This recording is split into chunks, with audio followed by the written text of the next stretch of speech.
and take a moment. Let's kind of split this POI to our, keep it chill.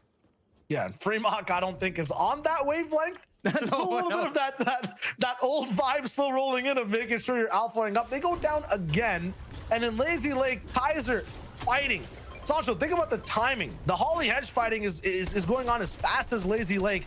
There's no holds barred. Usually that Lazy Lake fight goes on for so long. Kaiser already down, and once again, Scram, Butrick, Giko rolling through Retail Row. You said it was a little bit less, completely griefy back and forth. They're still going to be right at their boxes, right on the edge, foaming at the teeth. Wolfie's not happy of going down first in that last game. Already taking out Kiko. It'll be a 2v3 situation for Putrick's team. Can Wolfies be able to turn their tide? Already 0-2 in Retail Row. He's going to go with the way of the shotty. Gets a knock on Scram here, but it hurt a lot. And Slender as well, down to the sliver of HP. This is what this tournament start has been completely for Slender and Wolfies, who are a newly formed trio going up against old names, familiar faces. What does this reversal mean for the finals? It's actually really bad for both teams. That Wolfies, yes, ends up winning out here with Void and Slender. This gives them even more confidence now to keep coming back to this spot. Scram is not going to be safe in the next game number 4 either. This fight will keep happening. Who knows now, even all the way through for the 12 games. Bad Sniper as well. I mean, this fight's gone both ways and has been third party 2 times. When there's 2 teams winning back and forth, it doesn't give a team complete confidence to cut losses, right? And go a complete different way. You have both teams rolling in, feeling smart, feeling lucky, and they're going to keep fighting over and over. It's not good for anyone. Yeah, at the same time, this is what it talked about. As you've seen, Hellfire really down to about 35 HP, but he claps back to Marvin. Now Marvin gets knocked really close. There it is, confirmed. Now it's up to Bad Sniper and Hellfire. We've been seeing some clutches, mini clutches that have been happening here in Lazy Lake. We saw Marvin with the backup, and now we see Bad Sniper versus Hellfire. Now it goes come down to reboot cards. And what I was gonna say is, hey, even though they're fighting, Shayo, they still have a shot to do some damage. We already saw Hellfire do double digits elims when they survive out that fight. So your path is not going to be as carefree as we saw Savage when we took a peek at their POV, or is just very chilly vibes down in Steamy Stacks. Yeah, this might be one of those decider fights as well. We've seen Janice, similar to Hellfire with Hen and Chapix, do amazing damage when they make it out spawn, and they have in both games. I would say at a big advantage as well, because I don't even see Icris near the top part of this list right now that I'm looking for, at least 31st inside top 10. 31st, yeah, so you can see which way this fight is kind of delving down to. I don't even have to mention it completely. I think this might be, if Janice, Hen, and Chapix win, the fight to get Icris to move out and move away. That makeshift shotgun hitting like a charge, and we know that's not in the game, but my goodness, the damage. Bye-bye, Icris. Ramp block on Knight. Janice has nothing but the big shot in front of him, and oh my goodness. There's no way these guys come back to this POI, right? No. Absolutely blended, tossed in a washing machine, and not even dried out. The disrespect from this team going head to head with Icris down on low and saying, hey, we don't care where it is. We're staying at Craggy, and we're winning 3 games in a row. It looks like Hen's trio has, we saw our talk about Split Splash. They put that trio, gave him a bath, gave him their binky, and put him to bed. That's it. That's it. That's how intense it can be at Craggy Cliffs. And that's the kind of game 3, literally 3 games in a row, walking away at Craggy Cliffs. Bad Sniper probably has the same thoughts as Icris right now in terms of like, what are my chances of being really top placing in this tournament actually going to be? Like, they're also contesting, also not having the best time. It's not a confident spot where all 3 teammates are surviving. They're barely scraping by the skin of their teeth, and okay, Bad Sniper somehow reverse this to get all the way up top. Now Hellfire's down below, a little bit low on mats, it seems like, too, or else he'd go for the retake. I mean, what? This is what it comes down to when you have like not strong weapons, and you have to kind of be economical with all your edits, and the economics is going to be kicked out the door, Shayo, because Pizza Ardent are here, and they easily take out Bad Sniper, who did not have enough builds to defend himself on the high ground, and Hellfire is about to be eliminated shortly. Pizza Ardent here. We have to wonder, where is Fast Roki? It looks like it's going to be a duo battle versus Hellfire. Fast Roki not going to be able to make it into the game for now. We'll see Pizza and Ardent rolling it through. Still such a strong duo. And you can already see it. They're making something of this game. Going to be rolling out with at least 4 points here, taking out 2 people from different trios. And this is a trio coming from Misty Meadows, disengaging, making their way through. This is what they normally do. They understand that Lazy Lake is always an easy bed for third parties, easy opportunity for Storm Surge tags. But let me go back to real quickly with Hi Chris. What would you do? I mean, there are a lot of drop spots that are available, a lot of different splits that are available to go to. But when you've been Hi Chris's trio, who's been landing there throughout the majority of the season of Craggy Cliffs, to be able to learn on the fly, that's the great part of this format, Shio. You have 2 days. You can make some adjustments. You could do your homework. You could see who's available, who maybe you could better at their drop spot to take over. Definitely, there's going to be ramifications. We saw it last season when Ingram decided to leave Dirty Ducks, went down to the West Coast, became food for Fadil's trio. Ingram went back to Dirty Ducks and still wasn't good for them. So, hi, Chris. We believe you can make the adjustments. Right now, those adjustments are not leading your path or destiny to Craggy Cliffs. They're asking me what to do. I feel like he's just going to go again. You think so? Might be one. Yeah, might be. I know that, you know, historically, you're looking at EU, especially contesting off spawn. It's always the first 3 games where that last game you try the most different thing. Right there, Hi Chris, I believe, tried to engage and flank. We didn't really see that before. They were always on the defense. So game 4 should be a switch up, but who knows? We'll see. I was talking about this with Levin and Reese as well. I think with you too, Sancho, in the back, it was like, where do people go on this map if they have trouble off spawn? There's no open spots entirely across the board, right? Like maybe somewhere near Shark and the Lighthouse, but that's a down bad POI in itself. It's hard to get Surge over there. So there definitely will have to be a switch up. Maybe they can test something else entirely. It's just great to see that, you know, a trio we haven't seen play all season. Janice, Chapix, and Hen. So many questions. See, Hottie Triple and Elocrats were one of those teams that we had an eye on to be a dark horse in today's tournament. Yeah, the thing about that too, like why aren't they, you know, popping off right now? That heat and specifically, and just heats in general, don't include the biggest names in the world, right? Yep. They're not as difficult. But it shows you that if you give these guys room, if enough people like the top 5 go down, Hottie, Triple, and Elocrats can do damage on the map. Just to wait for that moment. Yeah, and watch out for Hottie's trio because they popped off in the last set of games here. So they still have that potential in that week 1 of qualifiers. They had to deal with Revsguard's trio. They had to deal with, I believe, I forget who came from Craggy Cliffs, but they still were able to survive those rotations considering they're back on their Orchard split. But now we're back in to see how the big dogs are doing the deal. Noah Riley and Reason, who fell early in mid-game in the previous match, were unable to defend the #1 spot. Now in another box fight with Nebs, Waze, and Bubak. Yeah, this is going to be trouble, I feel like, a little bit more so for Noah Riley, Vidil, and Reason. Expect them to win this fight because they're committing to it, but it won't be as easy unless they find a pinch. And Waze got distracted. Huge shots. Oh, no. This is what I was talking about. It's like fighting a barbed wire fence. This is so difficult. We see Vidil already going down. Now it's a duel situation. Might have got big shots onto Waze down there, but it comes at a huge cost to one of the members. And once again, Sancho, you saw it last game, you know, playing as a duo, it's not as easy as it looks. You go down to focus. They're going to try another crack at it. Now, this is the second game back-to-back to this. They are as a duo.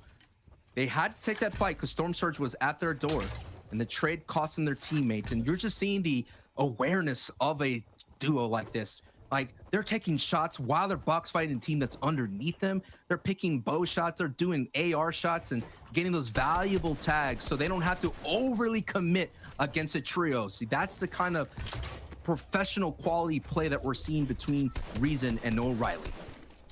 They lost a third of their loot, though, with one teammate down. I feel like they have to commit to this fight. Moving away from here, there's no chance to get really, really far into the game. So they're going to try to, but down below Sancho, it's brick and metal. It's going to be hard to pickaxe through. It's going to be hard to force your way into those fights. So we'll see how that goes. It's going to be a same game for them for the last one they played. A very different situation. Andalex, Stasiak squeeze on the board, in the field. Loadout looking good. Damage throwing back and forth. It's not enough. Just 24 above right now on the right side of your screen. Look at the mini map, though. There's so many players here that can easily land shots. And this is the kind of consequence, as Andalex pays a little bit for having that open edit. This is the consequence of landing at Cat Cod. you just don't have a really strong Storm Surge plan. A lot of the caddy corner, the teams that are in Lazy Lake, they already rotate out. Misty Meadows definitely rotates out early. So Andalix tweeted out that the reason why they're moving down the Camp Cod is they just want to be able to place. They want to be able to do well. But sometimes when you play passive, when you play safe, when you lay it up, you don't go for that hole-in-one shot, it may cost you for that opportunity for gold. You're playing with a different driver too on the course, right? They were so used to having peppers in their repertoire and inventory, able to speed past so many different trios. So much has changed for them. But yeah, they're playing a completely different Fortnite, and they're looking shaky while doing it so far. Sun Jules and Zaiku.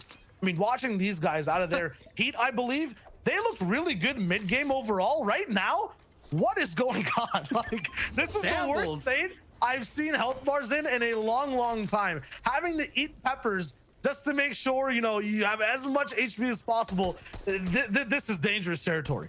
The Storm cannot touch you here, and Ziku takes big hit right in the grill as he's making their rotation. This is a team that we've been having their eyes on. They've been kind of heating up, getting better as each stage went on. Never made round 4, and they got better. Now they're just kind of running into the echelons, the cream of the crop of the EU region, and showing you how difficult it is to be consistent. Yeah, they have that same story of, you know, Sun and Jules, really good when the lobby's light. First time though, Sancho's right, facing a lobby that is this difficult, has some premier names. This is going to be a very big wake-up call, but with 12 games to play, I mean, this was a trio that adapted very well to different circumstances. I feel like they'll be able to have something big, maybe even convert this game into points. 24 trios up right now. They have to wait till they're 17 to get 4 more placements, so see if it's possible. It's like a switch. When you're duos, you're a solo. It's okay. Now it's time just to play for placement. Let me be safe. Let me make sure I'm on my feet as long as possible, because there's 2 placement thresholds. When we get into the top 25 and we get into the top 17, and of course there's a bigger threshold when we get into those top 3. So once they get to the top 17, that's going to be big placement points for them. So all it's about survival sometimes when you're a duo. But hey, Noah Riley, Vidil, and reason they were able to get back the trio mate. They didn't want to ride this out as a duo. Now they're a trio. Still, with one less inventory entirely to work with, yeah, this is trouble once again. They're going to be basically parasites build to build. They were on the left one there with Nebsways and Bubak, and now they're on this other build entirely up top on high ground, making sure it's so difficult for any movement to be had, for the body to work correctly below them. Noah Riley beaming down. Vidil does not have a big loadout currently, and this trio should be low on ammo, splitting it with a fresh body as well. So they need this fight. They need these builds, and they drop down and get it. Big pump from Noah Riley as well. They're fighting DKS and Shakos. It's going to be difficult here. Let me talk about this vendetta that they've been having. They took out Chapik's trio again. We saw last season it was a $100,000 box fight, but now Noah Riley gets taken down by DKS's trio. Shay and Grey Coast, they're not one of those teams that you want to mess with. Grey and Shay Coast, they're still very deadly, but Reason now is going to be on the defense and hold down. Wow, what a big scrum that happened. But I just really feel that Hen's trio has a bullseye on their back, and Noah Riley, they're just going at it, man. This is so many engagements happening today.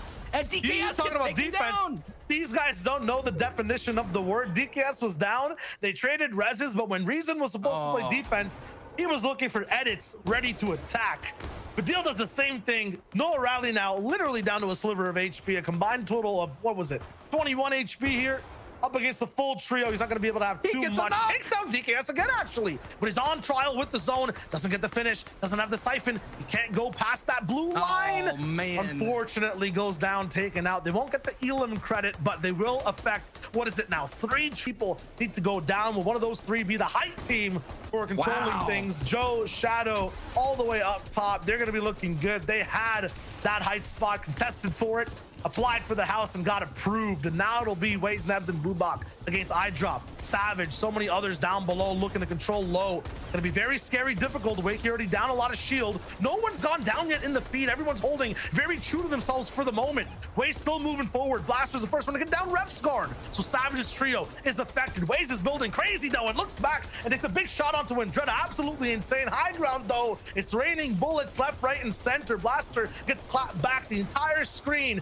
the zone right now moving right to left like a side scroller, but no one's paying attention to how the level's supposed to be played. They're going right, left, up, down, back, forth. No one really going towards the center, the very front portion of zone. This is going to be very, very dangerous for anyone on low grounds. Stompy's teams right there has to be happy that zone pulled back. They expended so much by building over the height. So now that zone's gonna go ahead and pull back, they could kind of hold on to it a little bit longer. Look at Stompy's mat count down to 11, but he also has fireflies. So any of those wood builds that go out, expect a firefly toss down there to set those builds as blaze. Right now, Andretta getting ways, Andretta getting booback as well. Andretta lighting up with feed, Wakey lighting up the feed as well. So many of the low ground teams are looking strong, but look at 4ZR, Tasted, and Nate. They are on the front side, so they're going to be going for an opportunity to win a victory royale and go up against Shadow's trio at height.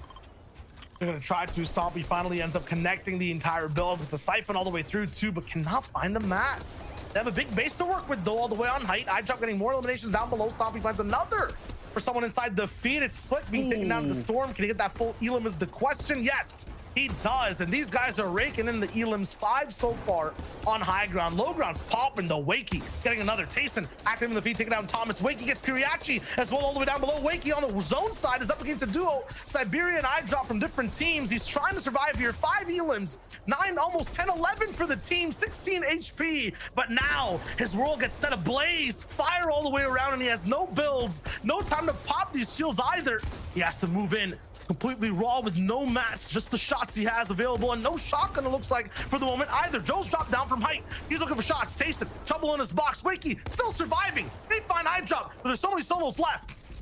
Tayson and Nate are the only solo setting in the way of Joe, Shadow, and Stompy here from getting the victory royale. 5 eliminations here, but there's some big valuable placement points right now, all on the line as you see Tayson and Nate retreating back to the backside here. It's a 3v2 on that side of things, but there's definitely is one person hiding around, and there's that one person. Wakey gets shut down by Stompy for a brief scary moment. Stompy survives that show up right on the backside here. Now it's a 2-team battle right now. 3v2. Tayson goes down, and now it's a 3v1. It's a matter of moments for Stompy, Joe, and Shadow to close out with a very aggressive height take and hold and a victory royale.